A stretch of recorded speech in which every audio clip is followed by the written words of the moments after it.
Hello everyone and welcome to Disney Miss Lizzie. To help celebrate the upcoming 60th anniversary of Doctor Who, I asked for Doctor Who fans to vote on an online poll asking which episodes will be the best one to show to somebody who had never seen the series before. The response I received was incredible. I did not expect that amount of numbers to come through, which then led me to create this video listing all of the episodes that were recommended by you. So it's time to grab your sonic screwdrivers, head for your favourite part of the sofa and step into the TARDIS as we count down the first part of the episodes that were chosen by you. The first entry on our list introduces us to a brand new companion whilst reuniting with old faces, a ton of Daleks and perfecting the perfect soufflé. It is the Season 7 opener, Asylum of the Daleks. Summoned to Skaro by a hooded woman named Darla, the Doctor is kidnapped and taken to the Parliament of the Daleks. The Daleks have requested the Doctor's help after a ship named the Alaska crashed into the asylum, breaking the force field that keeps the insane and battle-scarred Daleks that reside there. If not fixed, then this threatens the release of the Daleks that have been imprisoned there. So, sending the Doctor, Amy and Rory a mission, they are transported down onto the planet below. But the insane Daleks is not all that is waiting for them there.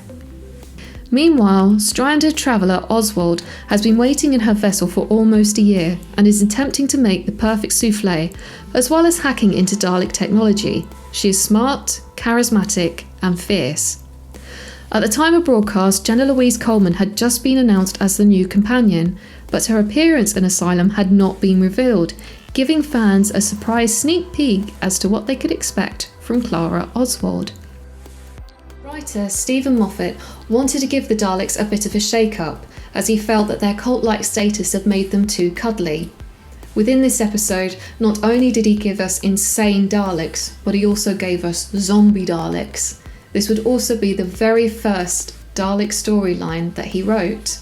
Also, in true Stephen Moffat style, you had elements of action and horror, something that is his trademark when it comes to writing for Doctor Who episodes, as seen in The Girl in the Fireplace and The Doctor Dances, and even later on within Peter Capaldi's time, you have these dark elements that are then entwined with lots of action and comedic timing.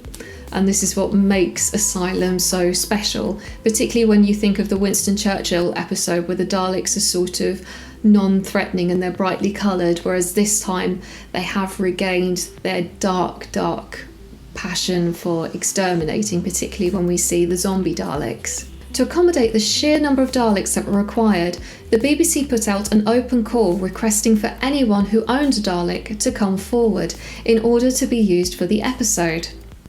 In keeping with anniversaries and Daleks, our next choice features 3 Time Lords, Gallifrey and an array of old faces. It is the 50th anniversary special, The Day of the Doctor. Kidnapped by a unit to investigate a portrait at the National Gallery, the Doctor travels back to the 1500s where he meets the 10th Doctor, who is currently on a mission to uncover a Zygon who may or may not be Queen Elizabeth I, aka the Doctor's future wife. Meanwhile, on the final day of the Time War, the War Doctor, played by the late John Hurt, is preparing to make a tough decision of destroying both his people and the Daleks to end the Time War, a decision that will weigh on the Doctor forever. This is the ultimate Whovian treat, for not only did the special include appearances from David Tennant, Billy Piper and former Doctor Tom Baker, there were also references to the very first episode, The Unearthly Child, including the time that it aired at 5:16. John Hurt as the War Doctor delivers some great exchanges between 10 and 11 that help to lift the mood of his character. He starts acting more like a frustrated grandfather who questions his grandchildren's choice of clothes and language. These scenes are then balanced with the darker tones of the Time War and the Doctor's decision to destroy his planet. The Day of the Doctor earned a Guinness World Record for the world's largest ever simulcast of a television drama. The special was aired in 94 cinemas across the world at the same time. The episode also featured a glimpse of the then future Doctor, Peter Capaldi. Speaking of Peter Capaldi, we now go on to the only episode from 12 to make it onto the list. But beware, for there are monsters that we cannot see, but know that they are there, lurking in the background. All we have to do is listen. After a disastrous first date with fellow teacher Danny Pink, Clara finds the Doctor and the TARDIS waiting for her in her bedroom. The Doctor is anxious about a dream that he has theorised that everyone has at some point. To test this theory, the Doctor asks Clara to navigate the TARDIS through the telepathic circuits, allowing the TARDIS to connect to Clara's time stream. The Doctor instructs Clara to not become distracted, but with the events from earlier still playing on her mind, things don't go according to the Doctor's plan. Landing in Gloucester in the 90s, Clara discovers a young boy waving at her through the window and sneaks upstairs to see him. Clara comforts the boy about the monsters that are lurking in his room, particularly the one that's under the bed. But they are soon joined by the Doctor and a mysterious figure that is sitting on the boy's bed. In true Stephen Moffat style, Listen ramps up the gothic horror nature that Stephen Moffat is known for. We also get to see glimpses of Clara trying to balance out not only her adult human life, such as trying to date Danny Pink, but also the eccentricities and complications that come with time travel. Listen is hailed as one of Stephen Moffat's best episodes and is the perfect blend of exploring both child and adult fears, as well as understanding what the Doctor really does when he is all alone and bored. Next up is undoubtedly one of the most poignant and yet most difficult episodes to watch of Doctor Who. Written by author Mallory Blackman, it is Rosa. Attempting to take companions Ryan, Yaz and Graham back to Sheffield, the Doctor lands in Alabama on the 30th of November 1955, the day before the arrest of Rosa Parks, who refused to give up her seat to a white passenger. The Doctor and the gang must find out why the TARDIS has brought them here and why a time traveller is trying to stop one of the biggest movements in history. Rosa is a completely different episode to that of traditional Doctor Who, for we don't have a villain of the week like the Daleks or the Cybermen. Instead, we are confronted with a difficult watch, particularly with the language that is used, but it's a subject matter and a time in history where sensitivity has to be the forefront of the writer's mind, which Mallory Blackman does very well. For those who don't know, Mallory Blackman is one of the forefront authors of teen YA literature. She wrote the very successful book series Noughts and Crosses and is the first black writer to write an episode of Doctor Who. She's also written a Doctor Who book featuring Sylvester McCoy's Seventh Doctor.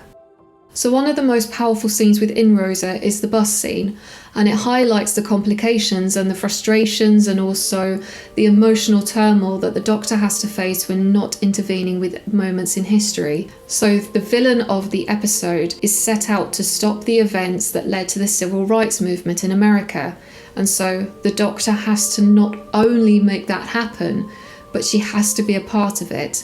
She has to make sure that the bus is full in order for the arrest to take place. Moments like this have been highlighted within Doctor Who previously, such as the fires of Pompeii, but this one has a different edge to it. It has a different tone. It isn't so light-hearted, and in some ways it isn't so theatrical. It's a very serious moment, and it's one of the very few episodes that doesn't end with the classic Doctor Who theme, and instead ends on Andra Day's Rise Up.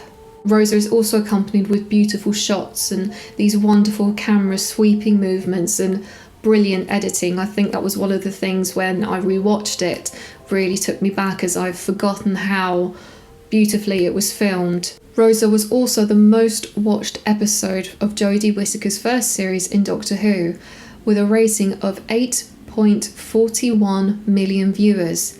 It was also nominated for Virgin Media's Scene of the Year. Closing part 1 of our countdown, we continue with the historic theme as we venture back to season 2 to meet the Clockwork People and Madame de Pompadour in The Girl in the Fireplace. Taking Mickey on his first trip to time and space, the TARDIS lands on an abandoned ship in the 51st century. The only thing that is present is an antique fireplace in the middle of the control room. But the Doctor discovers that this is no ordinary fireplace, for it is a time portal that is specifically connected to Madame du Pompadour. Throughout various moments in her life, the Doctor visits her along with the clockwork robots. But why? What is it about Madame du Pompadour that the clockwork robots are so interested in? The Girl in the Fireplace is of an extremely fairy tale-like episode and is one of the very few stories that romanticises the Doctor. But everything from the clockwork people to the costumes to the set designs, it's all lavish and beautiful and intricately designed. It was one of the more expensive episodes of Doctor Who at the time, as it was initially planned to be the second episode. However, after realising just how grand Moffat had made it, it was pushed back into fourth place. The Girl in the Fireplace is also a much beloved episode amongst fans and even won the Hugo Award for Best Dramatic Performance in 2007. And that's it, that's the first part of our Doctor Who countdown. Join me next time where we run through the next 5 episodes that were highly recommended and chosen by you. And if you like what I do and want to know more, then please hit that subscribe button, like and share this video so we can build up the community. And for more Doctor Who Disney trivia, then please follow me on Instagram and TikTok. Anyway, thank you very much for checking out the video.